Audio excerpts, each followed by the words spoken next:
Hi అండి. ఈవేళ మళ్ళీ నేను పచ్చిరొయ్యల బిర్యానీతో వచ్చేస్తున్నాను. అందరూ ఎలా ఉన్నారు? అందరూ బాగోవాలి.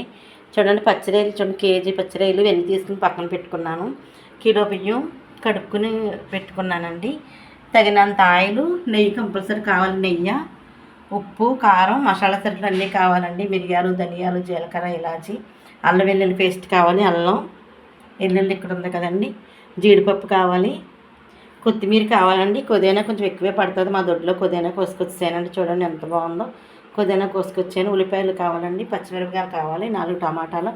ఈ బిర్యానీ ఆకు, బిర్యానీ సరుకులు, మసాలా, ఎల్లుల్లిపాయ, లవంగములు, ఇలాచి ఇవన్నీ కావాలండి. బిర్యానీ ఆకు, బిర్యానీ సరుకులు అన్నీ కావాలి. ఇవన్నీ ఇప్పుడు తయారు చేసే విధానంలోకి వెళ్ళిపోదాం. ఇవన్నీ బిర్యానీకి కావాల్సిన సామాగ్రి. రొయ్యలు అయితే వెన్ని తీసి పెట్టుకున్నానండి. బియ్యం అయితే నానబెట్టుకున్నాను. ఇవన్నీ కావాల్సిన పదార్థాలు. ఇప్పుడు బిర్యానీ తయారు చేసే విధానంలోకి వెళ్ళిపోతున్నాను. తయారు చేసే విధానం చెప్తానండి. చూడండి ఇవన్నీ ఇలా ఎగిపోయినాయి. స్టవ్ వెలిగించుకోవాలండి. స్టవ్ వెలిగించుకొని బాండీ పెట్టుకోవాలి. ఉల్లిపాయలు బాగా ఎర్రగా వేగించుకోవడానికి కొంచెం ఆయిల్ పోయాలి. చూడండి ఇదిగోండి ఉల్లిపాయలు అలా కోసుకోవాలి. ఇట్లా దోరగా వేయించుకోవాలి. ఎర్రగా టమాటాలు అలా కోసుకోవాలండి. జీడిపప్పు నానబెట్టుకోవాలి. ఉల్లిపాయలు, పచ్చిమిరపకాయలు అలా కోసుకోవాలి. ఇప్పుడు స్టవ్ వెలిగించుకొని పచ్చిరొయ్యలు పెట్టుకోవాలి. పచ్చిరొయ్యలో కొంచెం పసుపు వేయాలండి. కొంచెం పసుపు, కొంచెం సాల్ట్, కొంచెం కారం వేయాలండి. వేసి ఇట్లా శుభ్రంగా కలిపేసి నీళ్ళు వాడే వరకు మగ్గనివ్వాలి. ఇలాగా ఇవన్నీ వేసేసి ఒక 10 నిమిషాలు ఉంచేస్తే మగ్గిపోద్దండి. ఇదిగోండి అలా ఏగుతుండగా జీడిపప్పు వేసుకోవాలి. నానబెట్టుకున్న జీడిపప్పు ఇది కూడా వేసేసుకుని చక్కగా మగ్గిపోవాలండి. చూడండి అలా ఎగిపోయినాయి కదా శుభ్రంగా. అవి అలా ఎగిపోయినప్పుడు రొయ్యలు కూడా వేసేయాలండి. ఉడకబెట్టుకున్న రొయ్యలు పసుపు, ఉప్పు వేసి ఉడకబెట్టుకున్నాం కదా, ఆ రొయ్యలన్నీ ఇందులో వేసేసుకోవాలి. వేసేసుకుని శుభ్రంగా ఎగిపోతాయి. 1 స్పూన్ మసాలా పొడి వేయాలి, గరం మసాలా పొడి. అంతేనండి, చక్కగా ఎగిపోతుంది. ఎర్రగా ఎగిపోవాలి. చూడండి ఇప్పుడు అల్లం వెల్లుల్లి పేస్ట్ వేయాలి. అల్లం వెల్లుల్లిపాయ పేస్ట్ ఇది.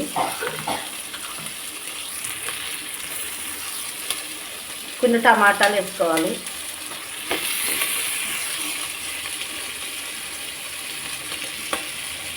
రుచికి సరిపడా సాల్ట్ 2 స్పూన్లు పడుతుందండి, బిర్యానీ కదా. కొంచెం కారం. ఇప్పుడు దీన్ని బాగా మగ్గనివ్వాలి. చూడండి చక్కగా అలా మగ్గిపోయింది కదా. బిర్యానీ ఆకు అంతా వేసేసాం కదండి. టమాటాలు, రొయ్యలు అంతా వేసేసాం. ఒక గిన్నెకి 1 గిన్నె నీళ్ళేనండి. 1 గిన్నె బియ్యానికి 1 గిన్నె నీళ్ళే పోయాలి. ఎక్కువ పోయకూడదు. ఎక్కువ పోతే మెత్తగా అయిపోద్ది. గిన్నె వాటర్ పోసాను నేను. వాటర్ శుభ్రంగా మరిగిపోవాలండి. చూడండి మగ్గిపోయింది, చక్కగా కాగిపోయినాయి వాటర్. అలాగా ఉల్లిపాయలన్నీ మగ్గిపోయినాయి, చక్కగా నీళ్ళు కాగిపోయినాయండి. ఇప్పుడు బియ్యం పోసేసుకోవాలి. బియ్యం పోసుకుని ఒక 20 నిమిషాలు మూత పెట్టేసి పక్కన పెట్టేస్తే చక్కగా గుమ్మలాడి రొయ్యల బిర్యానీ అయితే తయారైపోతుంది. నోరు నుంచి రొయ్యల బిర్యానీ అయితే తయారైపోయింది. చూడండి ఎంత చక్కగా రొయ్యల బిర్యానీ తయారైపోయిందో. గుమ్మలాడుతా తయారైపోయింది. శుభ్రంగా తినేద్దాం. రొయ్యల బిర్యానీ మొత్తం పెట్టేసుకుని చూడండి ఎంత టేస్టీగా తయారైందో రొయ్యల బిర్యానీ.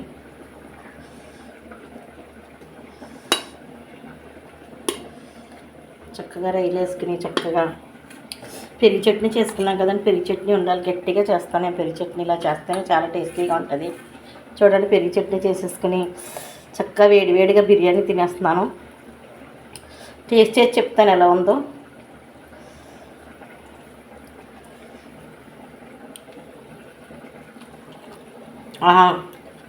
బయట బిర్యానీలు ఎందుకు పనికొస్తాయండి, అంత టేస్టీగా ఉంది.